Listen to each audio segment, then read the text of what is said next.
goes this way. They wanted to go that way. Oops. So what did they do?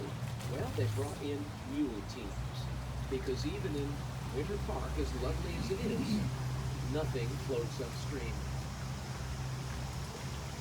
Here's the kind of tree they would have been after way back when. Look to your left. That is a long needle southern.